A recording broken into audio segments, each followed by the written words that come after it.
Resolution of a vector. सबसे पहला question बेटा ये है कि हम वेक्टर को रिजोल्व क्यों करते हैं।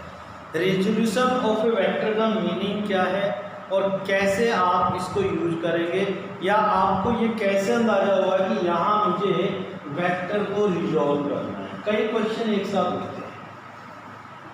पहले आप रेजोल्यूशन ऑफ ए वेक्टर की एक बार स्टेटमेंट लिख लीजिए, उसके बाद फिर मैं आपको एक एक पॉइंट आराम से समझाता हूँ। लिखिए, resolution of vector, the process of splitting of a vector into two और more than two new vectors is called resolution of vector. The new vector formed are called component of given vector। तो बड़ा बात समझने वाली definition मैंने आपको बताया, एक वेक्टर को दो या दो से ज़्यादा नए वेक्टर में ब्रेक करना रेजोल्यूशन कहलाता है। Is it okay? जब आप एक वेक्टर को दो या दो से ज़्यादा वेक्टर में ब्रेक करते हो और जो नए वेक्टर बनते हैं वो इस गिवन वेक्टर के जिसको आपने ब्रेक किया है उसके कंपोनेंट कहलाते हैं। और अगर इन कंपोनेंट के बीच में एंगल 90 डिग्री हो, if the angle between the component is 90 degree, then they are said to be rectangular component. उनको कौन सा कंपोनेंट बोला जाता है? एक बार ये भी लिख लीजिए आप, if the angle between the component is 90 degree, then component are said to be rectangular component. अब सुनिए ध्यान से एक एक बात को समझना, क्योंकि पूरा फिजिक्स इससे भरा पड़ा है। पूरा फिजिक्स, जितनी बार भी आप वेक्टर की बात करोगे आपको most of the time resolution की जरूरत पड़ने वाली है। देखो, मान लो ये एक वेक्टर है, ये वेक्टर आर मान लो आप, और इस आर वेक्टर को आपको कोई कहे भाई वेक्टर ए और वेक्टर बी की टर्म में ब्रेक करो, वेक्टर ए और वेक्टर बी की टर्म में ब्रेक करो। आर वेक्टर को वेक्टर ए और वेक्टर बी की टर्म में ब्रेक करना ही रेजोल्यूशन कहलाता है। हो सकता है ए बी सी तीन वेक्टर में बोल दे, हो सकता है चार वेक्टर में बोला जाए आपको। Is it okay? जब भी आप किसी वेक्टर को ब्रेक करते हो वेक्टर ए और वेक्टर बी में, मैं बहुत ज़्यादा डीप में नहीं ले जाना चाहता, मोटे तौर पर समझिए बेटा। अगर यहाँ पर vector R N A vector plus M B vector की फॉर्म में लिखा जा सके, N and M are just the number, कुछ भी हो सकता है। मेरा कहने का मतलब यह है कि ए वेक्टर का मैग्नीट्यूड एन टाइम कर दो, बी वेक्टर का मैग्नीट्यूड बी टाइम कर दो, और उनको ऐड करो तो ये वेक्टर आर के बराबर आ जाए। सिंपल वे में बोलो तो जिस वेक्टर को जिन कंपोनेंट में रिजोल्व कर रहे हो, अगर उनका सम गिवन वेक्टर के बराबर आ जाता है, या फिर इस तरीके से मल्टीप्लाई करने के बाद सम वेक्टर आर के बराबर आ जाता है, तो इसका मतलब ये वाला वेक्टर और ये वाला वेक्टर इसके क्या कहलाएंगे? कंपोनेंट कहलाएंगे। Is it okay? पार्ट्स कहलाएंगे इस गिवन वेक्टर। और दूसरी बात, अगर इन दोनों के बीच में एंगल कितना हो 90 डिग्री, तो इनको स्पेशली रेक्टेंगुलर कंपोनेंट बोलेंगे। Is it okay? बस एक ही बात याद रखनी है, जब भी आप किसी वेक्टर को कंपोनेंट में रिजोल्व करोगे तो उनका सम गिवन वेक्टर के बराबर आना चाहिए। अगर वो ऐसा नहीं आता है तो इसका मतलब वो जो दो वेक्टर आपने लिए हैं वो इस गिवन वेक्टर के कंपोनेंट नहीं है। Is it okay? ये तो सीधी सी पहचान कि भाई जो वेक्टर आपने ब्रेक किए हैं क्या वो गिवन वेक्टर के कंपोनेंट हैं या नहीं है।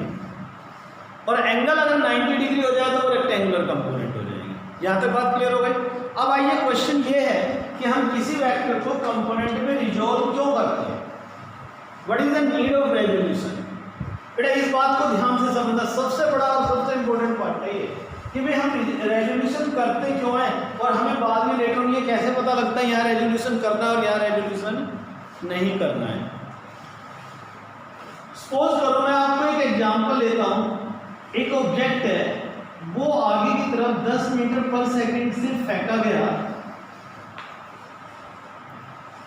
तो 5 सेकंड के बाद ये ऑब्जेक्ट आगे कितना चला गया होगा? What is the distance travelled by this object in 5 second? Answer बोलिए। 50 मीटर।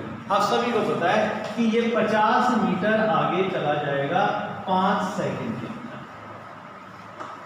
लेकिन अगर मैं उसको ऐसे फेंक दूं 10 मीटर पर सेकंड से, और अब कोई पूछे आपसे कि 5 सेकंड में वो कितना आगे जाएगा, बोले क्या अब भी वो 50 मीटर ही जाएगा आगे की तरफ? आंसर नहीं जाएगा। तो फिर कितना जाएगा ये पता लगाना है मुझे। अगर मैं ये कहूं कि 5 सेकंड में इस डायरेक्शन में कितना जाएगा, तो आंसर है बेटा इस सेकंड में वो 50 मीटर जाएगा, नो डाउट, इस डायरेक्शन में। लेकिन इस दौरान वो कितना आगे चला गया, यानी कि अगर आप इसके हिसाब से सोचो तो मुझे ये पता लगाना है, ये पता लगाना है जुटोगे कितना आगे चला गया। तो तब मैं इस 10 मीटर पर सेकंड को रिजॉल्व करूंगा। मैं ये कोशिश करूंगा ये पता लगाने की कि 10 मीटर पर सेकंड का कितना हिस्सा या कितना फ्रैक्शन ऑफ वेलोसिटी इस डायरेक्शन में काम कर रहा है। Is it okay? जैसे अभी मैं आपके सामने खड़ा हूं, अगर मैं बिल्कुल ऐसे सामने खड़ा होकर बोलता हूं तो मेरी आवाज की जो इंटेंसिटी है, साउंड की जो इंटेंसिटी है, वो आपकी डायरेक्शन में मैक्सिमम जा रही है। लेकिन मैं अगर ऐसा खड़ा होकर बोलूं तो क्या अब भी आपको मेरी उतनी साउंड सुनाई देगी? आंसर है नहीं, कम सुनाई देगी। अगर मैं यहाँ आपसे फेस मोड़कर खड़ा हो जाऊँ तो मेरी जो साउंड की इंटेंसिटी है वो कम हो जाएगी। तो मुझे ये पता लगाना है कि कितनी कम हुई या कितना होगा, तब मैं रेजोल्यूशन की बात करता हूँ। Is it okay? तो आपने फेंका ऐसे, लेकिन जाएगा कितना आगे, तो फिर मैं इस डायरेक्शन में इस वेलोसिटी का कितना हिस्सा काम कर रहा है ये पता लगाऊंगा। और रेजोल्यूशन ऑफ ए वेक्टर कहता है कि अगर ये एंगल मान लो थीटा है, लेट इट बी 30 डिग्री, ये एंगल कितना मान लिया मैंने? 30 डिग्री मान लिया। तो इस डायरेक्शन में वेलोसिटी काम करेगी 10 cos थीटा। कितनी वेलोसिटी काम करेगी? 10 cos थीटा। और cos थीटा cos 30 हो गया, तो 10 cos 30। cos 30 कितना होगा? √3/2। तो 10 इंटू √3/2 इतनी वेलोसिटी यानी कि 5√3 मीटर पर सेकंड वेलोसिटी काम करेगी। और 5 सेकंड में इसको मल्टीप्लाई बाय 5 कर दीजिए तो आंसर आ जाएगा 25√3। 25√3। तो कितना आगे जाएगा वो? 25√3 मीटर आगे जाएगा। बोले बात क्लियर? सबको समझ में आ रहा है? यानी कि जब भी आपको किसी एक वेक्टर का इफेक्ट उसके ओरिजिनल डायरेक्शन से किसी और डायरेक्शन में देखना हो तो हम क्या करेंगे? वेक्टर को रिजॉल्व करेंगे। भाई मेरी ओरिजिनल डायरेक्शन तो वेक्टर में है ना, लेकिन आपने देखना इस डायरेक्शन में या आपने देखना इस डायरेक्शन में, तो तब मैं क्या करूँगा? रेजोल्यूशन की हेल्प। तो ये पॉइंट नोट कर लीजिए आप ना, rectangular component of a vector. अब देखिए हम लोग बेटा कैसे वेक्टर को रिजॉल्व करते हैं। रेक्टेंगुलर कंपोनेंट 2 डायमेंशन में भी सोचेंगे और 3 डायमेंशन में भी सोचेंगे। रेक्टेंगुलर कंपोनेंट एक वेक्टर। सपोज कीजिए ये कोऑर्डिनेट सिस्टम है, ये एक्स एक्सिस है और ये वाई एक्सिस है, और ये आपने वेक्टर मान लिया बेटा। आपने वेक्टर ए किसी भी डायरेक्शन में जा रहा है at an angle theta, at an angle theta. Okay, अब आप अपनी मर्जी से 2 और वेक्टर मान लो। मैं चाहता हूं ये वेक्टर ए उन 2 नए वेक्टर की टर्म में ब्रेक हो जाए। ओके, तो आप अपनी मर्जी से 2 वेक्टर मान लो। एक वेक्टर मैं एक्स एक्सिस के अराउंड मान लेता हूं, let it will be A x, और दूसरा वेक्टर मैं वाई एक्सिस के अराउंड मान लेता हूं, let it will be A Y. Okay, मैंने 2 वेक्टर मान लिए। अब ये सोचो आप, अगर मैं आपको ये प्रूव कर दूं vector A equal to vector A X plus vector A Y, तो क्या आप एग्री होंगे कि ए एक्स और ए वाई वेक्टर ए के कंपोनेंट हैं? यही बताया था ना आपको कि जिस वेक्टर को आप ब्रेक कर रहे हो, जिन वेक्टर्स नए वेक्टर्स में अगर उनका सम गिवन वेक्टर के बराबर आ जाए तो वो उसके कंपोनेंट होंगे। एग्री? चलिए सबसे पहले मैं आपको यही प्रूव करके दे रहा हूं कि vector a equal to vector ax plus vector ay होता है। आप इस ay के पैरेलल एक वेक्टर यहां ड्रॉ करो। ये मैंने इसके पैरेलल वेक्टर ड्रॉ किया, दिस इज ay वेक्टर। ये आपका एक ट्रायंगल बन गया OAB। अगर ध्यान से देखना इस ट्रायंगल में, क्या मैं इस पर ट्रायंगल लॉ अप्लाई कर सकता हूं? ये देखो, ये पहला वेक्टर और ये दूसरा वेक्टर, ये दोनों सेम ऑर्डर में है कि नहीं है? इसके हेड पर इसका टेल आ रहा है। अगर ये दोनों सेम ऑर्डर में है तो ये इनका क्या होना चाहिए? रिजल्टेंट होना चाहिए। सो ट्रायंगल OAB से अगर आप देखोगे तो I can write OB vector equal to OA vector plus AB vector. और अगर अब आप इनकी सिंबॉलिकली वैल्यू पुट करो तो देखो OB वेक्टर किसके बराबर है? वेक्टर A के। और OA वेक्टर AX के और AB वेक्टर AY के। So vector A equal to vector AX plus vector AY means AX vector and AY vector are the component of vector A. Am I clear? बात clear हो गई? और दूसरा बात देखिए बेटा, what is the angle between AY and AX? 90 degree, क्योंकि एक x एक्सिस के अलॉन्ग और दूसरा y एक्सिस के अलॉन्ग। एंगल कितना हो गया? 90 डिग्री। तो इसका मतलब कहना इससे they are the rectangular component. Is it okay? So last में आप यही कह सकते हो, so AX vector and AY vector are the component, are the rectangular component of vector A. Note कर लो बेटा इसे।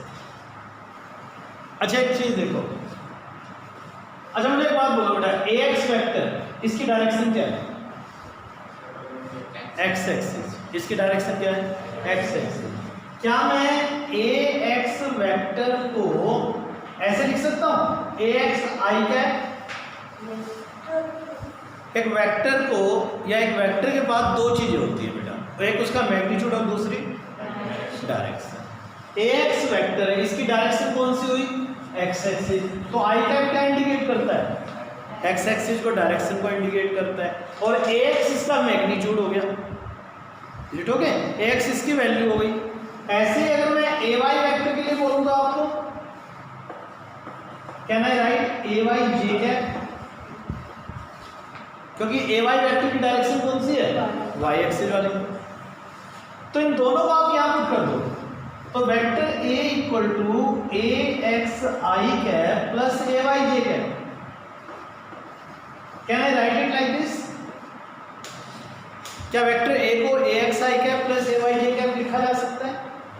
भाई मैंने वेक्टर को बदल दिया, वेक्टर AX को बदल के डायरेक्शन अलग लिख दी, मैग्नीट्यूड अलग लिख दिया, बस इतना ही तो काम किया है। Is it okay? दोनों चीजें अलग कर दी और फिर इकट्ठा लिख दिया इसके अंदर।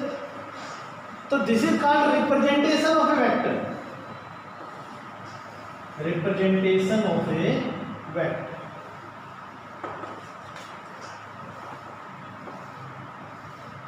अब एक वेक्टर को ऐसे लिखते हो, आपको याद है जब मैंने वेक्टर आपको लिखना सिखाया था तो यूनिट वेक्टर के बारे में जब हम बात कर रहे थे तो हमने कहा कि वेक्टर को आप ऐसे लिख सकते हो।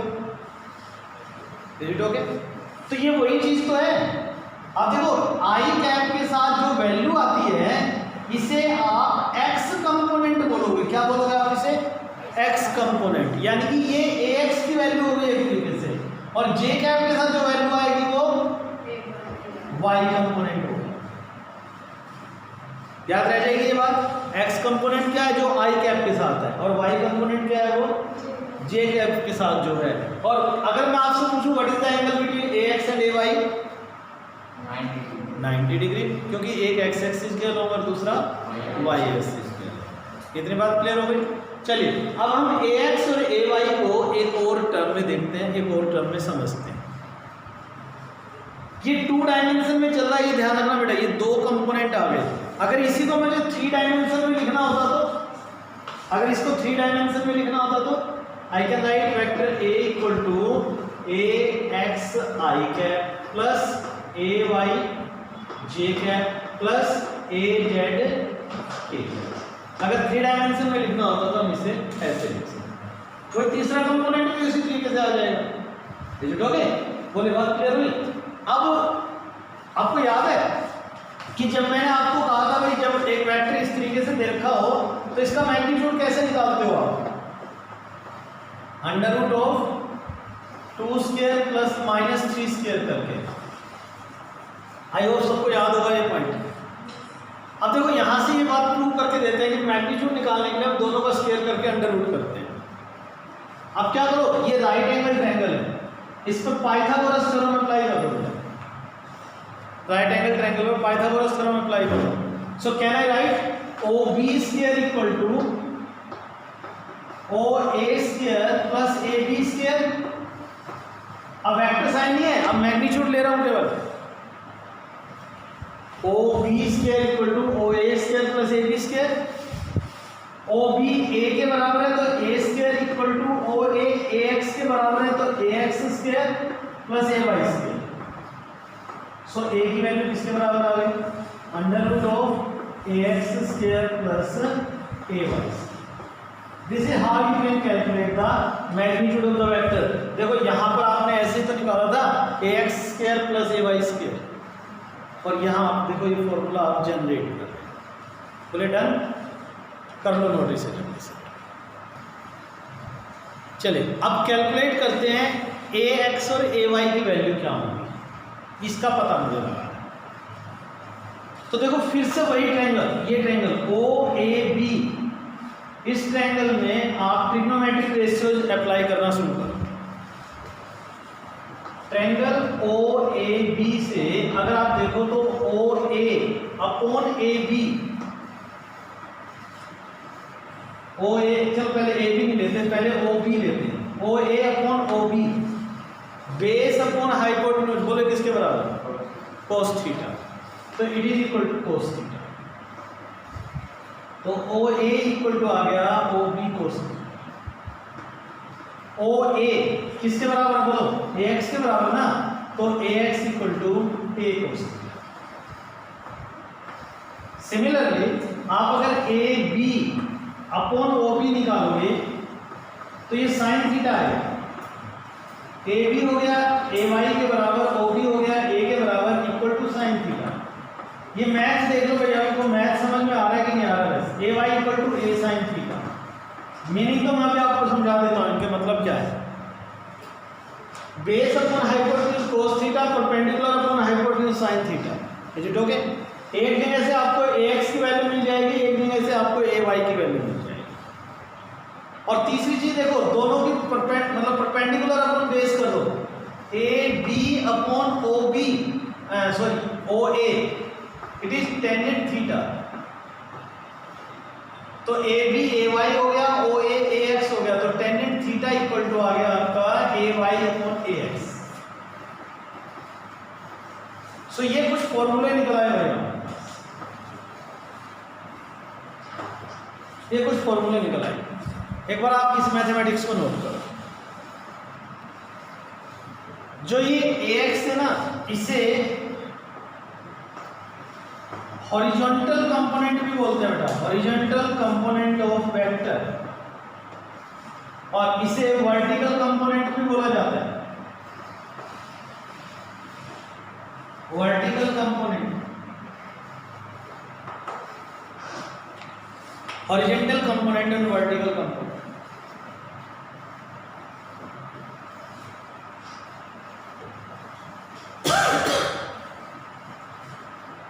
अब देखो इनका मतलब क्या है बेटा। अब मैथ जहां तक है वो पूरा हो गया आपका। अब जरा कोशिश करते हैं हम इस रेजोल्यूशन ऑफ वेक्टर को अप्लाई करने की और ढंग से समझने की। जब भी आप किसी वेक्टर को लिखते हो तो आप एक वेक्टर को इस फॉर्म में लिखते हो, vector A equal to AXI cap plus AYJ cap. अगर आपको वेक्टर इस फॉर्म में दे रखा है तो उसका मैग्नीट्यूड निकालना हो, इस तरीके से निकाला जा सकता है। यहां पर आपको अगर AX की वैल्यू निकालनी है, वेक्टर और एंगल दे रखा हो, एक वेक्टर दे रखा है जिसको आपने रिजोल्व किया है, अगर आपको उसकी वैल्यू और उसका एंगल पता है तो आप उस वेक्टर के कंपोनेंट की वैल्यू निकाल सकते हो। AX, जैसे आपको याद है हमने शुरू में स्टार्ट किया था तो वेलोसिटी tan cos थीटा लिखी थी, तो ये वही चीज़ तो है। ए को अगर आप 10 मान लो, थीटा को 30, तो हॉरिजॉन्टल डायरेक्शन में जो वैल्यू आई वो 10 cos 30 आई थी। यानी कि ए एक्स की वैल्यू अगर मुझे चाहिए तो वो ए cos थीटा होगी, ए वाई की वैल्यू चाहिए तो कितनी होगी, ए साइन थीटा। और अगर एंगल पता लगाना है कि आपका वेक्टर किस डायरेक्शन में जा रहा है, तो आप दोनों को क्या कर दोगे, दोनों मतलब कंपोनेंट को आपस में डिवाइड कर दो। ठीक है, अभी थोड़ा सा हो सकता है आपको कंफ्यूजन हो, मैं अब आपको क्वेश्चंस की फॉर्म में आपको समझाता हूँ सारी बातें। बस एक बात याद रखना, आपका वेक्टर जिस लाइन के साथ एंगल बनाए, आपका वेक्टर जिस लाइन के साथ एंगल बनाए, उसके साथ जो कंपोनेंट आएगा वो वैल्यू कोसाइन थीटा के साथ आएगी। देखो ये वेक्टर इस लाइन के साथ एंगल बना रहा है, तो इसका मतलब एक्स की वैल्यू क्या आ रही है, ए कोस थीटा, और इसके 90 डिग्री पर जो वैल्यू होगी वो कितनी होगी, ए साइन थीटा। इसके 90 डिग्री पर जो वैल्यू होगी वो कितनी होगी, ए साइन थीटा। यानी कि जो वेक्टर जिस लाइन के साथ एंगल बनाएगा उसके साथ कोसाइन कंपोनेंट और उसके 90 डिग्री पर साइन कंपोनेंट। और ध्यान रखना 90 डिग्री क्या लेना है, इस तरीके से लेना है कि वो वेक्टर उन दोनों के बीच में कहीं आए। ठीक है, देखो अगर मुझे ए और थीटा पता है, ए एक्स निकाल सकता हूँ, ए और थीटा पता है, ए वाई निकाल सकता हूँ, ए वाई ए एक्स पता है तो थीटा निकाल सकता हूँ। चार वैल्यू यहाँ पर काम कर रही है, a x, a y and theta, और तीन इक्वेशन आपके पास काम कर रही है। राधा चार ही बोल दो, 1 2 3 और 4। इन चारों इक्वेशन में देखो कोई तीन टर्म हर एक इक्वेशन के अंदर आ रही है, चौथी मिसिंग है। अगर आप इसमें देखोगे तो ए वाई नहीं आ रहा, इसमें देखोगे तो ए एक्स नहीं आ रहा, इसमें देखो तो थीटा नहीं आ रहा, इसमें देखो तो ए नहीं आ रहा। तो आप कोई भी इक्वेशन अपनी मर्जी से जब चाहे यूज कर सकते हैं, प्रोवाइडेड आपको वैल्यू पता हो। Is it okay? मान लो मुझसे किसी ने ए एक्स और ए वाई की वैल्यू दे रखी है और ए पूछा है, तो मैं इस इक्वेशन से कर सकता हूँ, मैं इन इक्वेशन से भी कर सकता हूँ। जैसे आपको ए एक्स और ए वाई की वैल्यू दे रखी है और ए निकालना है, तो मैं पहले ए एक्स और ए वाई करके यहाँ से थीटा निकाल लूँ, और थीटा निकालने के बाद किसी एक इक्वेशन में पुट कर दूँ तो ए आ जाएगा।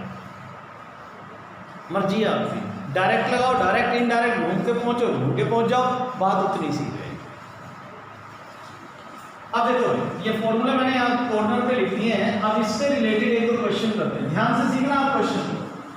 मान लो ये एक सरफेस है, इस पर एक ऑब्जेक्ट रखा हुआ है, सरफेस है, इस पर ऑब्जेक्ट रखा हुआ, मैंने एक फोर्स लगाया इस डायरेक्शन में, ये फोर्स लगाया इस डायरेक्शन, तो what is the value of force in the horizontal direction? अगर ये एंगल आपका 60 डिग्री है, मान लो, बोलो कितनी फोर्स काम करेगी हॉरिजॉन्टल डायरेक्शन?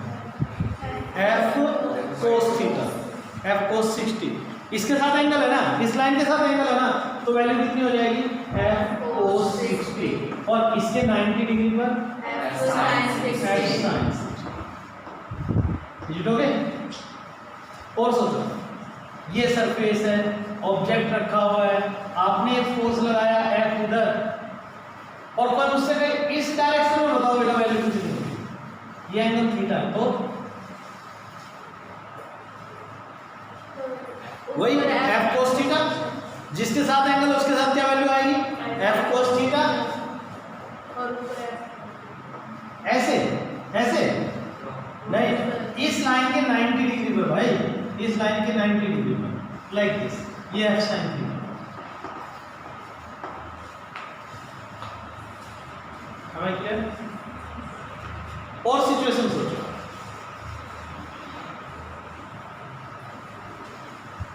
मान लो ये सरफेस है या ऑब्जेक्ट रखा हुआ है, ये फोर्स लगा दिया, और कोई कहे भाई इस डायरेक्शन में वैल्यू बताओ, ये एंगल थीटा है, तो